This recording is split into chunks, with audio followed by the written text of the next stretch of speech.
Praise the Lord. நீதிமொழிகள் 28வது அதிகாரத்தில் 13வது வசனத்தில் பாருங்க, தன் பாவங்களை மறைக்கிறவன் வாழ்வடைய மாட்டான், அவைகளை அறிக்கை செய்து விட்டு விடுகிறவனோ இரக்கம் பெறுவான். ரொம்ப அழகான வசனங்க. பாவங்களை மறைக்கும் பொழுது அது நம்ம வாழ்வடைய மாட்டான் அப்படின்னு சொல்லுது. அதை அறிக்கை இடும்போது ஆண்டவர்கிட்ட நம்ம அதை அறிக்கையிட்டோம்னா, பாவ மன்னிப்பு கேட்டோம்னா, இரக்கத்தின் பேரில் அவர் நம்மளை மன்னிப்பார். பாருங்க, இன்னைக்கு நம்ம யார்கிட்ட கேட்டாலும் நான் பாவியே கிடையாது, நான் ரொம்ப நல்லவன், நான் ரொம்ப உத்தமன், நான் நீதிமான் அப்படின்னு எல்லாரும் சொல்லுவாங்க. நான் ஒரு பாவமும் செய்யலை அப்படின்னு சொல்லி எல்லாரும் சொல்லுவாங்க.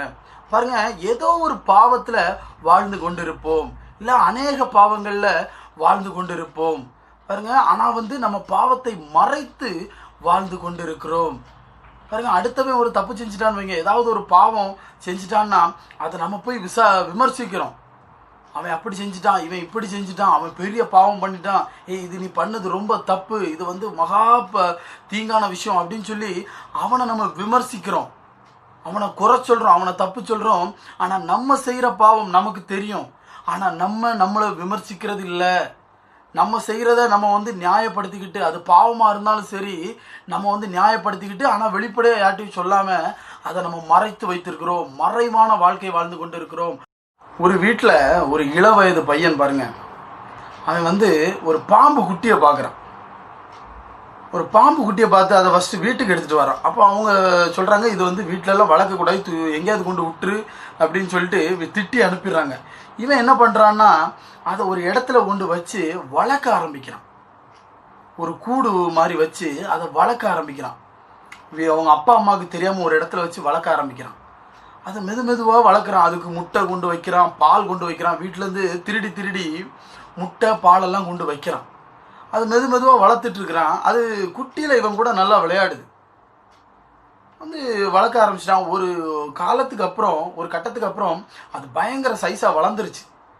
ஒரு நாள் பாருங்க, அது உள்ளே இருக்கும்போது இவன் கையை விட்டு உள்ளேருந்து எடுக்கிறான்.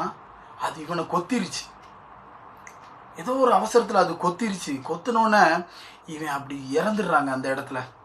பாருங்க, அதுக்கப்புறம் நியூஸ் எல்லாம் தெரிஞ்சு அவங்க அம்மா அப்பா பார்க்கும் பொழுது அவ்வளவு துயரமான சம்பவம். மரித்து போனான் அந்த பையன், அந்த பாம்பு கொத்தி இறந்து விட்டான். பாருங்க, இதே மாதிரி தான், இந்த பாம்பு கொத்துற மாதிரி தான் நம்ம பாவத்தை மறைந்து செஞ்சு கொண்டே இருக்கிறோம். நமக்கு வீட்டுக்கு மறைவாக செய்கிறோம், நம்ம வேலை பார்க்குற இடத்துல மறைவாக செஞ்சிட்ருக்கிறோம், இல்லை நமக்கு கூட இருக்கிறவங்க நண்பர்களுக்கு தெரியாமல் நம்ம பாவம் செஞ்சிட்ருக்கிறோம். பாருங்கள், ஒரு நாள் அந்த பாவம் நம்மளை கொன்றுவிடும்.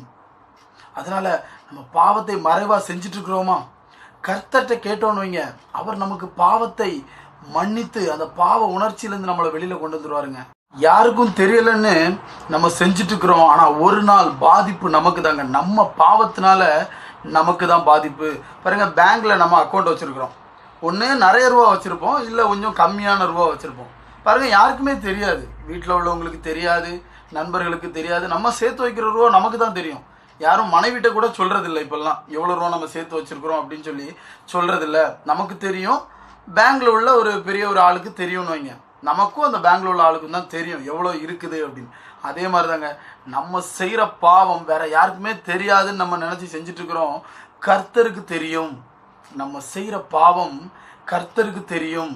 யாருக்குமே தெரியல அப்படின்னு சொல்லி நம்ம பாவம் செஞ்சுட்ருக்குறோங்க. ஆனால் ஒரு நாள் அந்த பாவம் நம்மளை சின்ன பின்னமாக்கி விடும், கேள்விக்குறியாக்கி விடும். பார்த்தீங்களா, ஒரு பழமொழி இருக்குது, பல நாள் திருடன் ஒரு நாள் பிடிபடுவான். அதை மாதிரி நம்மளுடைய பாவத்தின் சம்பளம் நமக்கு கண்டிப்பாக கிடைக்குங்க. பாருங்க, ஒரு வசனத்தை கூட பார்ப்போம். சங்கீதம் 32வது அதிகாரத்தில் 5வது வசனத்தில் பாருங்க, நான் என் அக்கிரமத்தை மறைக்காமல் என் பாவத்தை உமக்கு அறிவித்தேன், என் மீறுதல்களை கர்த்தருக்கு அறிக்கையிடுவேன் என்றேன், தேவரீர் என் பாவத்தின் தோஷத்தை மன்னித்தீர். இது தாவீது அழகா சொல்றாருங்க. தாவீதினுடைய அக்கிரமத்தையும் மீறுதல்களையும் அவர் மறைக்காம கர்த்தர்கிட்ட பாவ மன்னிப்பு கேட்கிறாரு. கர்த்தர் என்ன பண்றாரு? பாவத்தின் தோஷத்தை மன்னித்தார். கெஞ்சி நம்ம அழணுங்க ஆண்டவர்கிட்ட, ஆண்டவரே நான் ஒரு பாவி, என் பாவத்தை மன்னிங்க, என் பாவத்தை என்னால் விட முடியல ஆண்டவரே, உமக்கு நான் அறிவிக்கிறேன், என் பாவத்திலேருந்து எனக்கு விடுதலை தாங்க ஆண்டவரே அப்படின்னு சொல்லி கேட்கும் பொழுது அவர் நம்ம பாவத்தை மன்னித்து அந்த தோஷத்திலேருந்து நம்மளை வெளியில் எடுத்துருவார். பாவ தோஷம்னா பாருங்கள், இன்றைக்கி நிறைய பேர் சொல்லுவாங்க, எனக்கு அந்த தோஷம் இருக்குது, இந்த தோஷம் இருக்குது, எனக்கு பரிகாரம் பண்ணணும் அப்படின்னு சொல்லி அலைஞ்சிட்டு இருக்கிறாங்க. ஒரே ஒரு தோஷம் தாங்க, பாவ தோஷம். நம்ம செஞ்ச பாவத்தின் தோஷத்தை கர்த்தர் நினைச்சா மட்டும்தான் எடுக்க முடியும். பாவத்தில் மன்னிப்பு நமக்கு அவர் மட்டும் தான் தர முடியும். அந்த நம்மளை அழகா மன்னிச்சு அந்த பாவத்தின் தோஷத்தை நமக்கு எடுத்து போடுறாரு. மன்னிப்பை பெற்றுக்கொள்ளும் பொழுது நம்ம அந்த பாவத்திலிருந்து முழுமையா நம்ம வெளியில வந்துடுறோங்க. அதுக்கப்புறம் நம்ம அந்த பாவத்தை நம்ம செய்ய மாட்டோம். பாருங்க, பாவத்தின் சம்பளம் மரணம். ஒரு வேலை, பாவங்கிற ஒரு வேலை பார்க்கும்போது அதுக்கு பேமெண்ட் மரணம். அந்த வேலையிலேருந்தே நம்மளை தூக்கிடுவாருங்க. அதுக்கப்புறம் நம்ம அந்த வேலையிலேருந்தே நம்மளை எடுத்து நமக்கு சம்பளமும் கிடையாது, வேலையும் கிடையாது. அந்த மாதிரி அந்த பாவத்திலேருந்து நமக்கு விடுதலையை தந்துடுறாரு. பாருங்க, நம்ம துணிந்து பாவம் செஞ்சுட்டே இருக்கிறோன்னு வைங்க, நம்மள்கிட்ட நிம்மதி இருக்காது, நிம்மதியை தேடி அலைவோம், சந்தோஷம் இருக்காது, சமாதானம் இருக்காதுங்க. எப்பவுமே ஒரு பயம் இருக்கும், நம்மள்கிட்ட பயங்கரமான ஒரு பயம் இருக்கும். நம்ம செய்கிற பாவத்துக்கு ஏதாவது மாட்டிடுவோமோ, ஏதாவது பிரச்சனை வந்துடுமோ அப்படின்னு சொல்லி நம்ம பயந்துக்கிட்டே இருப்போங்க. ஒரு நிரந்தரமான சமாதானமே இருக்காது. பாருங்க, கர்த்தர்ட்ட நம்ம மன்னிப்பு கேட்டு பாவ மன்னிப்பு பெறும் பொழுது நம்மளுக்கு புது இருதயத்தை தருகிறாருங்க. ஒரு பாவமே இல்லாத ஒரு புது இருதயத்தை நமக்கு ஃபிக்ஸ் பண்ணிடுறாரு. இந்த பைக்கெல்லாம் பாருங்க, இன்ஜின் ஏதாவது ப்ராப்ளம் ஆகிட்டுன்னு வைங்க, ஒர்க் ஷாப்புக்கு கொண்டு போனால் ஒன்று அந்த இன்ஜினை சரி பண்ணி தர்றான், இல்லைன்னா புது இன்ஜினை வச்சு அதை அழகாக ரெடி பண்ணிடலாம். அதே மாதிரி நம்ம ஆண்டவர்கிட்ட போகணும். நம்ம இருதயம் அழுக்கா கரையாக இருக்குது பாவத்தினால. அப்போ ஆண்டவர்கிட்ட போகும் பொழுது அழகாக நமக்கு ஒரு மன்னிப்பை தந்து அந்த இருதயத்தை சுத்தப்படுத்தி புது இருதயத்தை அழகாக நமக்கு வச்சு நம்மளை ஒரு நல்ல பாவமே இல்லாத ஒரு வாழ்க்கையை நமக்கு தர்றாருங்க. பாருங்க, பேதுரு மீன் பிடிச்சிட்டு இருக்கிறான், மீனே அங்கே கிடைக்கல அவனுக்கு படகுல. அப்போ இயேசு கிறிஸ்து அங்கே வர்றாரு, அந்த படகுல ஏறுறாரு. பேதுரு, இப்போ நீ வலைய போடு. அப்போ அவன் சொல்கிறான், ஆண்டவரே நான் போட்டுமே ஒன்றும் கிடைக்கல. சரி, நான் சொல்கிறேன்ல கொஞ்சம் ஆழத்தில் போய் போடு அப்படின்னு சொல்லி இயேசு கிறிஸ்து சொல்கிறாரு. பாருங்க, அவன் மறுபடியும் வலைய போடுறான். அவ்வளோ எக்கச்சக்கமான மீன் வந்துட்டு பாருங்க. அதுக்கப்புறம் அவன் பேதுரு சொல்கிறான், இயேசுவே உமக்கும் எமக்கும் என்ன, நான் ஒரு பாவியானவன், என்னை விட்டு அகண்டு போங்கள் அப்படின்னு சொல்கிறான். அவன் ஃபஸ்ட்டு சொல்லவே இல்லை, ஆண்டவர் வரும்போது சொல்லலை, அந்த மீன் பிடிக்கிறதுக்கு முன்னாடி வரைக்கும் அவன் பாவிங்கிறத அவன் சொல்லவே இல்லை. பாருங்க, இயேசு கிறிஸ்து வலைய போட்டோன்னே அவன் வலைய போடுறான், மீன் மாட்டலை. பேதுரு வலைய போடும்போது மீன் மாட்டலை. இயேசு கிறிஸ்து வலைய போட சொன்ன உடனே மறைந்திருந்த மீனெல்லாம் அந்த வலைக்குள்ள மாட்டிச்சு. அதே மாதிரி இயேசு கிறிஸ்து அவன் கிட்ட போகும்போது அவன் கிட்ட நெருங்கி போறாரு, அவனுக்கு மீனை கிடைக்க வைக்கிறாரு, எல்லாம் பண்ணும்போது அவனுக்கு தெரியுது நான் ஒரு பாவி.